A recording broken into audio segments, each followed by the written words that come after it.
श्री गणेश जी महाराज की जय।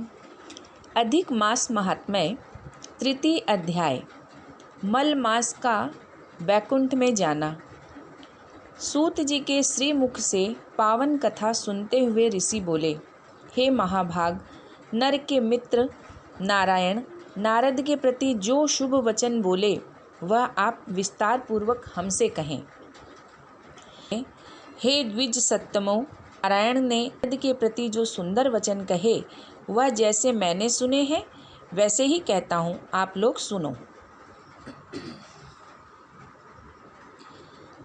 नारायण बोले,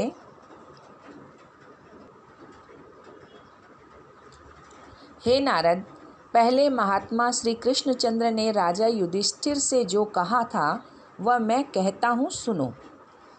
एक समय धार्मिक राजा अजातशत्रु युधिष्ठिर छल प्रिय धृतराष्ट्र के दुष्ट पुत्रों द्वारा द्यूत क्रीड़ा जुए में हार गए। सबके देखते देखते अग्नि से उत्पन्न हुई धर्मपरायण द्रौपदी के बालों को पकड़कर दुष्ट दुशासन ने खींचा और खींचने के बाद उसके वस्त्र उतारने लगा। तब भगवान श्री कृष्ण ने उसकी रक्षा की। पीछे पांडव राज्य को त्याग काम्य वन में चले गए। वहाँ अत्यंत क्लेश से युक्त वे वन के फलों को खाकर जीवन बिताने लगे। जैसे जंगली हाथियों के शरीर में बाल रहते हैं, इसी प्रकार पांडवों के शरीर में बाल हो गए। इस प्रकार दुखित पांडवों को देखने के लिए भगवान देवकी सुत श्री कृष्ण मुनियों के साथ काम्य वन में गए।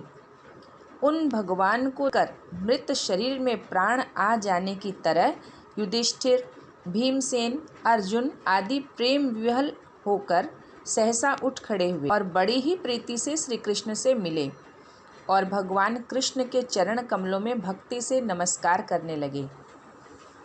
इसके बाद द्रौपदी धीरे धीरे और आलस्य रहित होकर भगवान को शीश झुकाकर नमस्कार करने लगी। भगवान श्री कृष्ण ने उन दुखित पांडवों को रूरु मृग के चर्म के वस्त्र पहने देखा। पांडवों के समस्त शरीर में धूल लगी हुई थी, रूखा शरीर था, चारों तरफ बाल बिखरे हुए थे।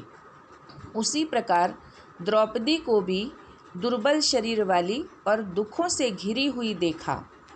इस तरह दुखित पांडवों को देखकर अत्यंत दुखी भक्त वत्सल भगवान धृतराष्ट्रों को जला देने की इच्छा से उन पर क्रोधित हुए।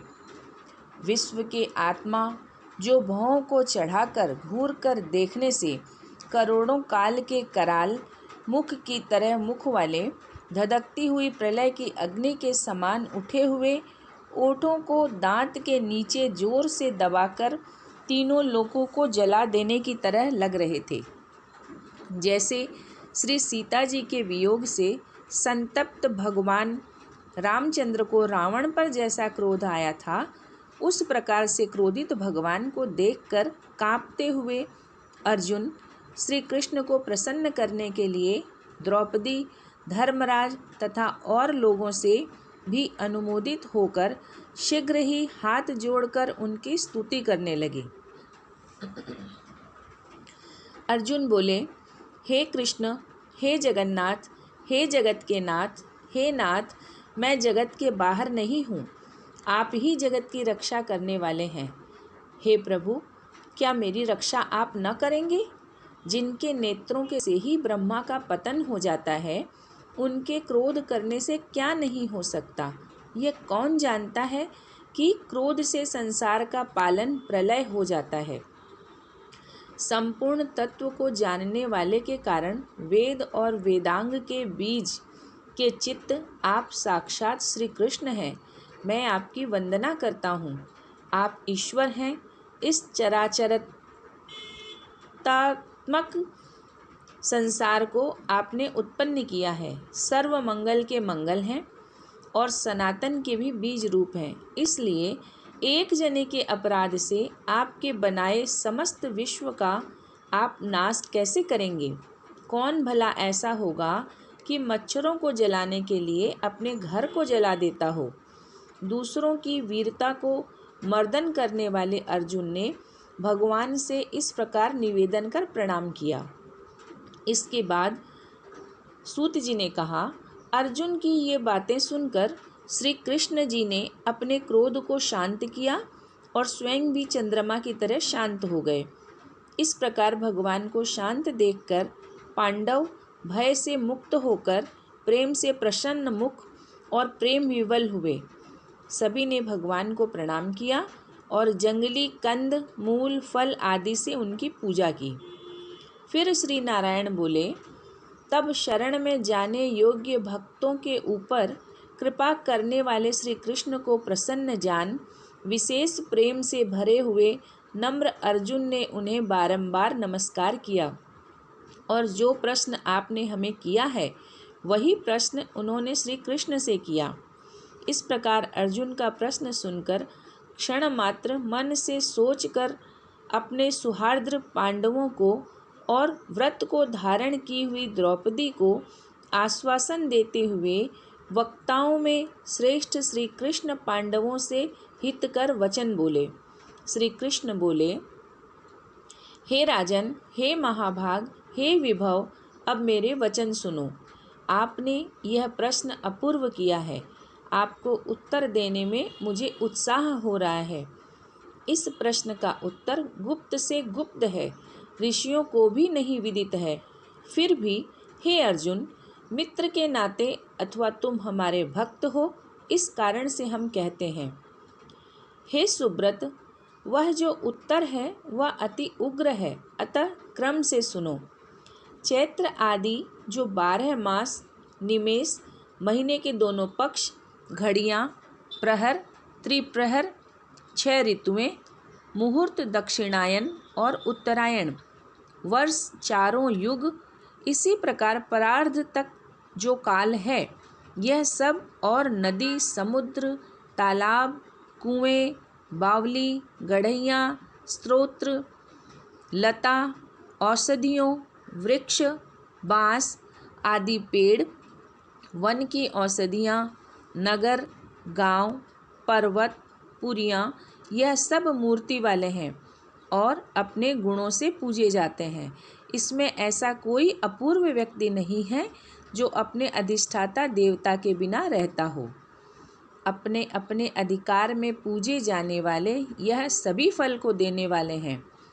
अपने अपने अधिष्ठाता देवता के योग के महात्म्य से यह सब भाग्यवान है। हे पांडु नंदन, एक समय अधिक मास उत्पन्न हुआ। उस उत्पन्न हुए असहाय निंदित मास को सब लोग बोले कि यह मल मास सूर्य की संक्रांति से रहित है, अतः पूजने योग्य नहीं है। यह मल मास मूल रूप से होने से छूने योग्य भी नहीं है, न शुभ कार्यों में अग्रणी है। इस प्रकार के वचनों को लोगों के मुख से सुनकर यह मलमास निरुद्योग, प्रभा रहित, दुख से घिरा हुआ, अति खिन्न मन, चिंता से ग्रस्त मन होकर व्यथित हृदय से मरणासन्न की तरह हो गया। फिर यह धैर्य धारण कर मेरी शरण में आया। हे नर, वैकुंठ भवन में जहाँ मैं रहता था वहाँ पहुँचा और मेरे पास में आकर मुझे पुराण परम पुरुषोत्तम को इसने देखा। उस समय अमूल्य रत्नों से जड़ित स्वर्ण के सिंहासन पर बैठे मुझको देखकर यह भूमि पर साष्टांग दंडवत कर हाथ जोड़कर नेत्रों में बारंबार आंसुओं की धारा बहता हुआ धैर्य धारण कर गदगद वाणी से बोला।